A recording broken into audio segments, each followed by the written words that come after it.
Hi, welcome back to Plant Based Diary. I hope you're good. I hope you're well. This week we are shouting out Kendrick Farris, US athlete, weightlifter.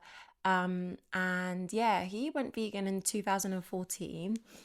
And his decision to go vegan was inspired, well, fueled by the birth of his second son, actually.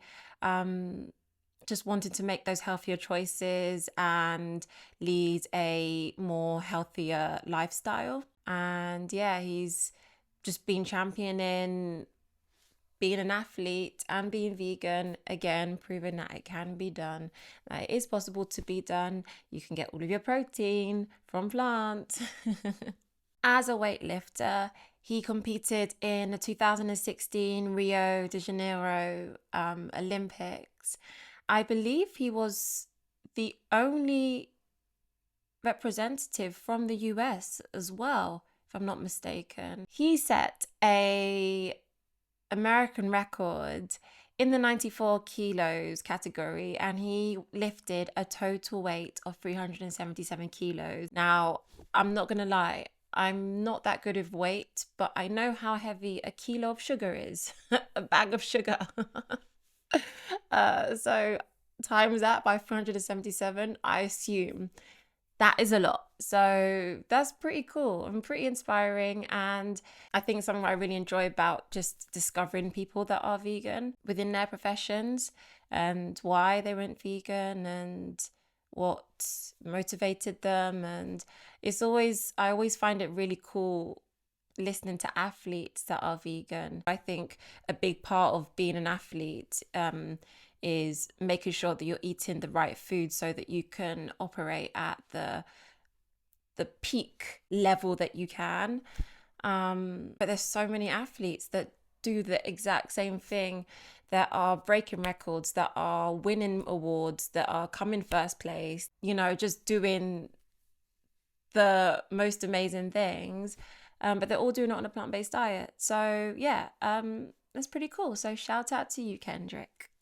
In my diary today, we are going to be looking at a company called Cranswick PLC. The reason we're talking about them is because they basically propose to set up a mega farm, industrial factory intensive farming, one of them ones. They put forward a proposal to do so in Norfolk, between the villages of Methweld and Feltwell. I don't know where that is, so you're going to see them here. So a little history on Cranswick. They actually started off as a pig feed distributor in the 70s, right? 1970s. And so we're in 2025 now. So for the past 55 years, they've basically been evolving to the point where now they're one of the largest meat producers in the UK. Supplying mainly chicken, pigs, and continental meats. So, it makes a lot of sense that this proposal that they wanted to put forward was just kind of like an evolution of the trajectory that they're already on. And the reasons for expanding and having the farm included food security, reducing the need for importing meat from abroad, creating jobs in rural Norfolk, and supplying the demand from supermarkets and consumers that want more locally sourced meat. The whole food security thing and, wanting to reduce meat imports. Bear in mind, the UK domestically produces 82% of the meat that we consume. We only import 18% around. That's a weak argument, in my opinion. But the other interesting one that they talk about is the need for locally sourced meat, which the word local is being used to confuse, misguide, mislead consumers, customers. Doesn't matter whether you eat vegetables or animals or whatever, just generally the word local. I did ask our good friend ChatGPT to enter the chat and just play as a regular consumer, just to get what its opinion is, or its thoughts as a consumer on the term locally sourced meat.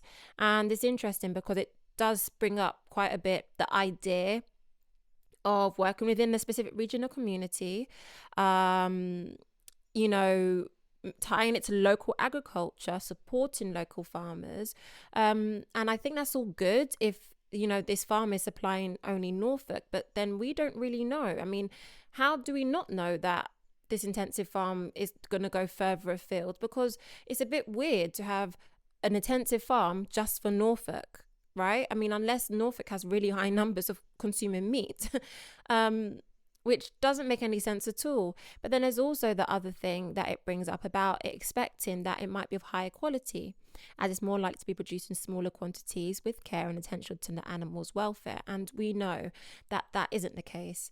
In fact, the welfare of the animals are significantly worse in intensive farms. So it's very interesting that that's what ChatGPT says as a general consumer, but then also bringing it back to me stressing the fact of how vague the term local is and how it can be misconstrued and misconceived. If you see the term local, you think, oh, then I must be supporting local farmers and the meat is local and that's good enough as it is. But then it's like a little screen, smoke screen, blank screen, whatever you want to call it, for all of the unsustainable, less ethical methods and practices that go on.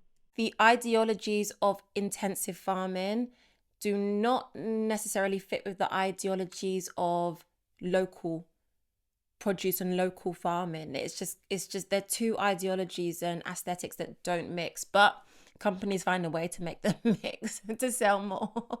In my opinion, I kind of feel like these reasonings are probably like the best that they could do to support their proposal, because intensive farming doesn't have a lot of good positives that come with it.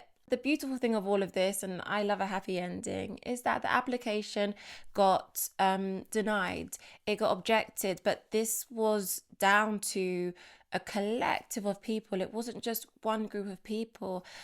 12,000 official objections were submitted to the council. Over 42,000 people signed a petition opposing this.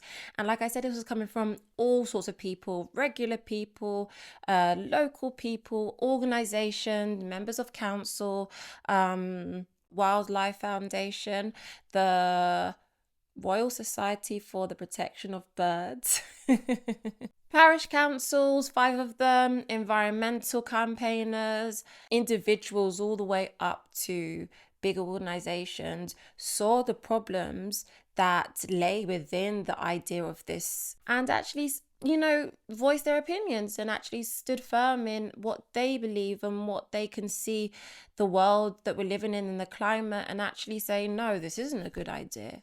It really isn't a good idea. And their concerns were 100% valid. Overuse of water resources, which already in certain parts of Norfolk is under stress, biodiversity concerns, odor pollution.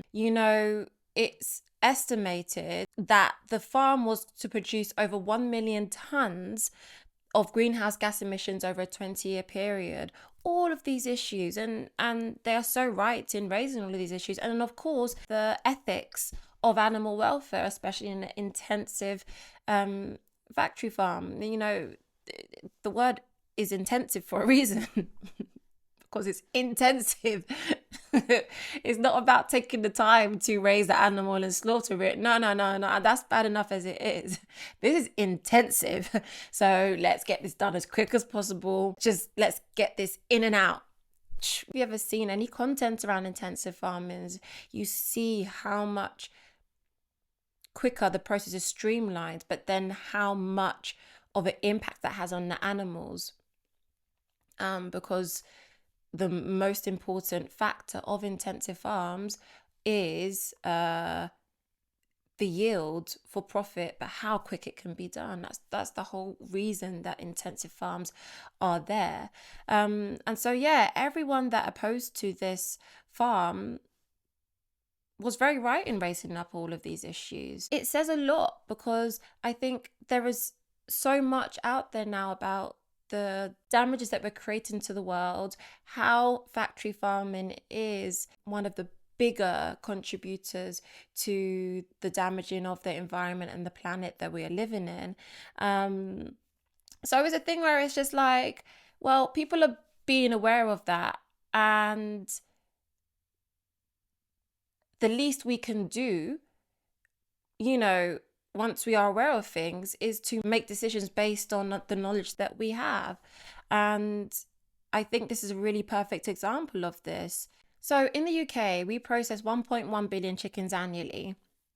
And that's like 3 million chickens per day, which is crazy. But Cranswick, they produce 67 million chickens annually. These are rough numbers, but that actually means that Cranswick is responsible for 6% of chicken slaughters every year in the UK, which is a fairly high percentage to take responsibility for as a business of killing chickens. You know, one business alone is responsible for 6% of chickens being killed, you know. That's kind of crazy. And it does kind of bring home again, just going back to these like people that objected it, that are aware of the issues and of the concerns, and seeing like the negative impacts that actually having a intensive farm would have. It is really important to challenge these companies, because if these companies, these businesses, don't go checked, they're going to continue just doing what they do. You know, in the UK, the poultry sector went down 3.5% from 2023 to 2024. This is something that is, of course, highlighting potentially concerns about the meat sector. There's so much talk about environmental concerns and in animal industrial farming. So it's kind of just like, well, if we're going to be putting the ones together, I mean, maybe these businesses should be putting ones and ones together as well, and start finding alternatives, or start finding solutions, or start finding ways in which they're able to reduce the impacts that they're having on the animals, on the environment, on the planet. You know, personally for me, I'd be like, just let's all stop. All factories, that's it, we're done. All the animals run free, run wild. But in all reality, it's a thing where I'm sure a lot of these operations really wouldn't be able to do that overnight. But it is a thing of saying, actually, well, let's scale down. Let's actually find a way to repurpose the land that we're using. Let's maybe do this or do that. There's so many ways in which you can divert your company that works for everyone, rather than it just being something that is, oh, it's just for profit. So yeah, it's a really beautiful thing, and it makes me think about responsibility, personal responsibility and collective responsibility, as an entity, as a person, as a business, as a group, a collective. I think when we don't want to make those changes, no matter who you are, where you are, I think it's very easy to then put the blame on someone else and be like, well, you know what? Yes, this is happening, but this group should be doing more, because whatever reasons to justify why they should be doing more, to kind of absolve the responsibility that comes from you doing your part, you know? And I think this instance is just a reminder of how important it is that we all do our parts in the ways in which we can. The reason that this didn't go through is because it was a collective effort, but it was a collective effort made up of all of these individuals that were doing their part, from locals to environmental campaigners to governing bodies to people in parliament. As individuals, what can you do? As a collective, what can you do? As a group, what can you do? It reminds me of this. What was that? What was that famous person that went on at the TV show? Hannah Einbider, I think that's how you pronounce her name. She's an actress. She was vegan, ex-vegan, and she was on one of the US talk shows, late night talk shows. She made a statement around the fact that there should be less focus on us as individuals changing, and there should be more focus towards the companies, the businesses, the big corporations that are doing the most damage. And I always found it quite funny that she got kind of like a really big applause for that. But I think this instance here kind of shows how important it is that we all actively do our part. Me choosing to drink oat milk, or me choosing to go for La Vie bacon instead of regular bacon at the supermarket, right, is not going to create overnight change. Me as one single person, that's not going to create overnight change. But if 1,000 people are doing that in my local area, what's that going to do? That's going to increase sales. And so there is beauty in individual actions. Although we may not be able to see the actual change that we're doing right in front of us, that doesn't mean that change isn't happening. I think it's much easier to look at big businesses and entities and corporations because they do have a really big impact. But then also, if it's not for us, they won't change. And it works the other way around. If it's not for them, we won't change. I think it works kind of harmoniously in a really weird, beautiful way. If there are big governing bodies, big businesses that are actually saying, no, we don't want to do this, we want to shift to this way, that is actually encouraging then us as consumers or us as individuals to maybe take note and be like, sugar, maybe I should be doing this, or maybe I shouldn't be doing this. The more of us as individuals and small groups and collectives work together, and like I said, that could be just as simple as going and buying your favorite plant-based milk instead of cow's milk every single day. But if there are millions of people doing that, that is then sending a sign to these big companies, big corporations, that actually market is changing, consumer demands are changing. We're going to have to do something to actually maybe cater to this demand.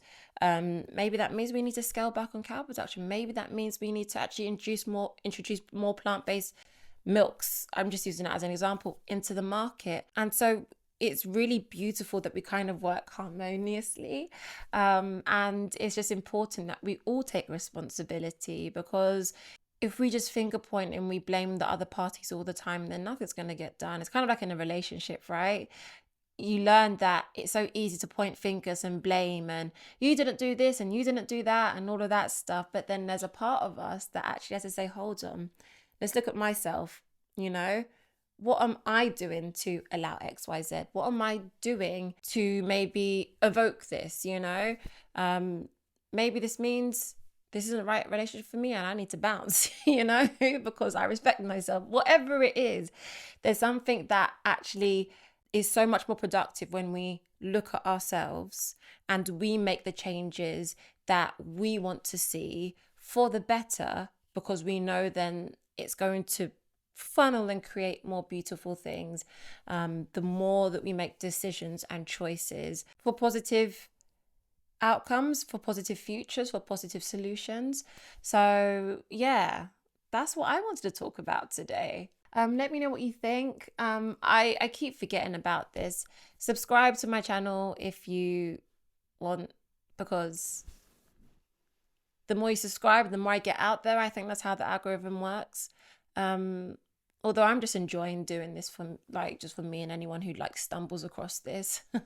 I really do. Anyone that listens, I'm just eternally grateful that you're here and that you just come across, and yeah, you're like, oh, well, I want to give this chick a little listen.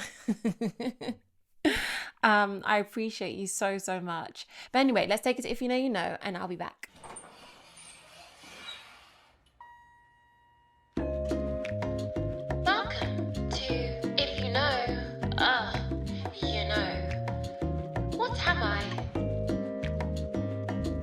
I'm orange inside, like a sunrise glow, with seeds like pearls in a juicy show. Tropical babe with a gut-healing name, enzymes so strong they put meats to shame. Queen of smooth skin, I fight off bloat. Your tummy's best friends, just check the anecdotes. Drake said passion fruit, but I'm the real prize. Cut me open, wellness in disguise. What am I? Stick around to find out. And don't forget, if you know, you know. As always, I'm going to drop the answers for you at the end. We have a cute little addition there now. I'm going to do, it's not necessarily like a culture trip, but we're going to do a shout out culture trip to Unity Diner. I'm so happy to hear that they are reopening. They're giving it a second shot, and they're going to be the first carvery in the UK, if I'm not mistaken. The UK or London, I believe it's UK. It must be the UK. But even if they are the first carvery in London, I mean, that is still a really good thing, because I would love to go to a carvery, a vegan carvery, and I can't wait for them to do that. So I am just so looking forward to that. And that place is starting to become, you know, pretty decent for vegan spot. You've got Tofu Vegan, you've got Unity Diner. There's another vegan restaurant that's going to open there. Or they're opening up another branch. I just can't remember which one. It's just gone over my head. But no, it's really, really, really great to see, and I'm so happy for that. And if you didn't get to go when I spoke about it last time, this is your sign to go and to try it, and just to be pleasantly surprised, because you will be for sure. I really love that place. When I say national treasure, I really mean national treasure. A vegan national treasure at that. And I also want to give a little mention to PETA with their really hilarious little video about your poos being better because you're vegan. It makes me laugh so much. You know, I guess it's like a little campaign that they created. Kind of just to say, of course, if you eat vegan, if you eat whole foods, plant-based, your bowel movements are much better. You don't have much difficulties using the toilets. And so, yeah, like, it's just so random. When I came across this, I laughed so much. I found it so funny. So yeah, shout out to you, PETA, for that. I'll drop the link below so you can have a watch. And before I leave you, the if you know, you know of the week is papaya. Papaya. You know what? I've never really been a fan of papaya. Papaya is like a really weird taste to me. I have to have it in very specific ways, because I've always found the taste of papaya to just not really I like. But it is very good for you, and which is really cool, because the seeds are kind of spicy. If you take the seeds and dry them, they kind of serve as an alternative to black pepper, because you can use the seeds and they're full of nutrients as well. So there you have it. Nice little tip I've given you. Anyway, that's that for this week. Thank you so much for being here. It's this man's birthday. He is 10 years old. My little baby. Wish him a happy birthday for me, as we'll be in the countryside enjoying beautiful walks. He'll be living his best life as I bake him a cake. But anyway, thank you so much for sticking around. Thank you for being here. I love you. We love you. Be kind. Stay curious. And I'll see you next week.